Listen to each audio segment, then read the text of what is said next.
So I had been putting this video off for about 2 days now. I originally wanted to post this right after I saw the Evangelion final episode. Although I will correct you or correct myself in saying that I have not seen the movie, nor have I seen the newer series of Evangelion. So I'm only basing this review off of the original series, just to clarify, because I'm not an expert at reviews. I'm just going to recount to you my feelings on the final episode of Evangelion, because I feel like there's a lot to talk about there, and a lot of stuff that hasn't really been gone into as far as depth and analysis of what it means. I'm sure there are videos, and I'm sure I'm probably ignorant in saying that maybe I haven't done more research beforehand, but this is more of a off the cusp type of review. I don't really want to do too much research beforehand this time around. I just want to go with my gut feeling on how I felt about the final episode. Um, as far as I know about Hideaki Anno's artistic approach of the final episode of Evangelion. For one, the one thing I am aware of is the black occult symbolism that is prevalent in that episode, and towards the end of it, well, first off, the black occult symbolism, if you take a look at the icons with the black stones, the black pillars, there's a couple of them, and each of them has different numbers, different sets of numerical orders, and these slabs with the numbers represent a type of dark force or entity that controls the angels and the Avas. I shouldn't say controls the angels or the Avas, but rather is trying to find a dispute between the two that is cohesive. I don't know if that makes sense, but that's what I'm going to go with as a statement there. So following that particular dilemma in the final episode, there is a cohesive build-up to Shinji almost losing his mind, and as he's losing his mind, as he's going in and out of a dream state and reality, Asuka and Rei are going in and out simultaneously into Shinji's dreams, as they did in the episode before the final episode, to kind of clarify what it is that he wants as a person, as a human being, and if he really wants to be piloting an Ava. And from his conclusion of thoughts, it seems to me that there is a desire for Shinji to not only be piloting the Ava, but to also continue to live a normal life.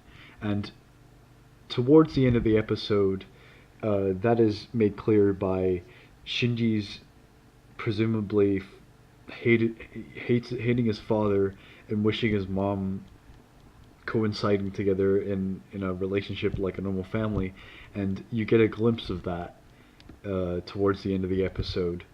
And he then gets a scene where he's back in class with his friends, and I think Asuna is there, if I recall. So, in spite of all the claims, I shouldn't say claims, the statements about how Anno didn't want to make a supposedly happy type series, well, that was clearly obvious. However, the state of the emptiness becomes wholeness by the end of the episode, and this is also highlighted in when Shinji is going in and out of the dream state. he is clarifying to himself that he is creating his reality and creating his situation, or this situation of chaos and order in the world of the Avas and the angels. This is something that they are clarifying to him that he wanted to experience. He didn't want to go through this, however. He didn't want to, by justifying he didn't want to go through this, he was creating more of this situation, because a part of him was also wanting to, again, this is where he takes the stance of wanting to live a normal life but also pilot the Ava. So this desire for chaos and order was simultaneously created. Hence he created an alter ego when he was attacked by an angel and submerged with one, as well as Rei. I can't remember his name right off the top of my head. I think it was Karu.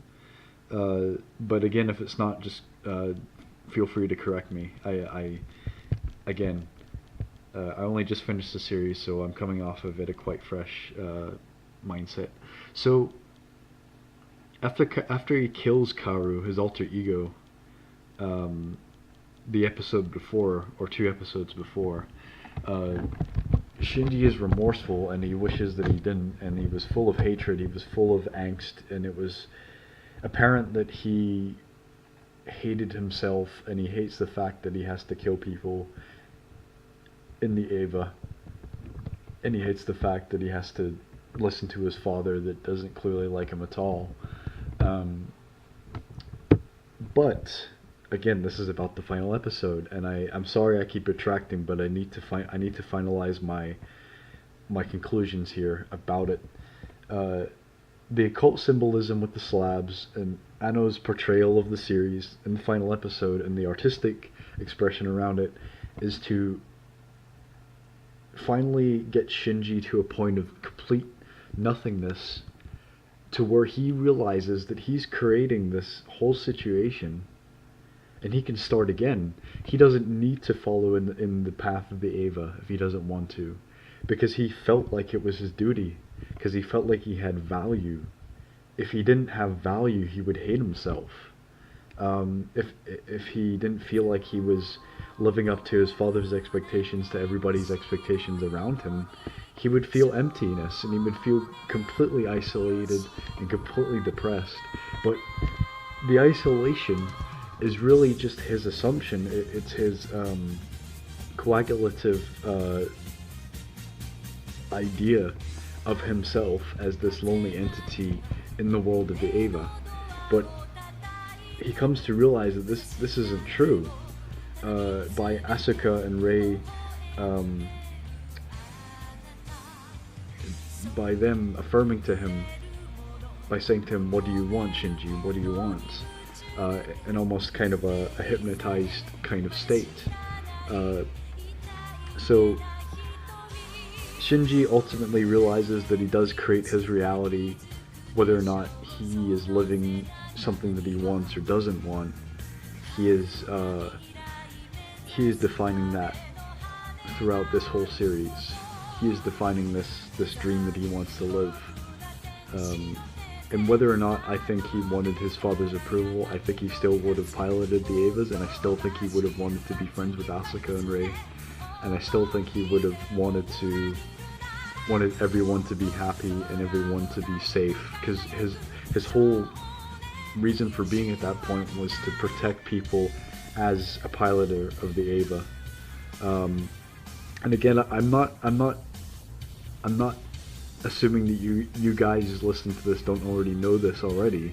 It's pretty relevant. This is something that he continued to do and wanted to do despite his anger towards the end of the series and his regrets, I would say, of becoming an Ava, because that was all relative towards the middle, because it's almost like he had to accept his destiny, or he accepted not accept his destiny, that's a bit strong, accepted his choice to pilot an Ava and continue down that path.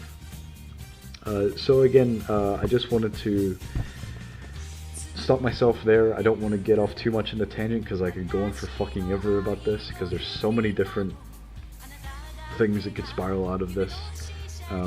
But all in all, I really enjoyed the final episode of Evangelion, despite its criticism back in the day. I loved it. I shed a tear for it. I thought it was that fucking great. I'm not one of these reviewers that constantly tries to pick out what's going wrong.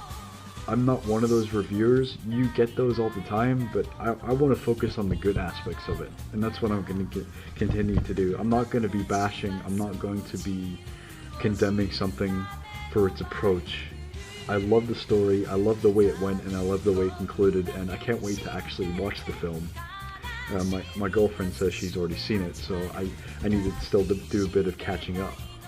And I will definitely watch the newer versions that Ano has made, and I hope that the new movie he's working on, I can't wait for that too, because I really want to see that. So right now what I'm doing is going back to his earlier works. I'm watching Nadia right now, because I want to see his progression as an artist. I want to see the progression of what he's put into stories, because it fascinates me. A lot of these people, storytellers in anime, they fascinate me. I want to see where their head is at in a certain time period till now. Satoshi Kon would even be in my list as the favorite anime storytellers and directors. So again, there's so much I need to get through. So again, thank you guys for listening to this, and I'm gonna sign out.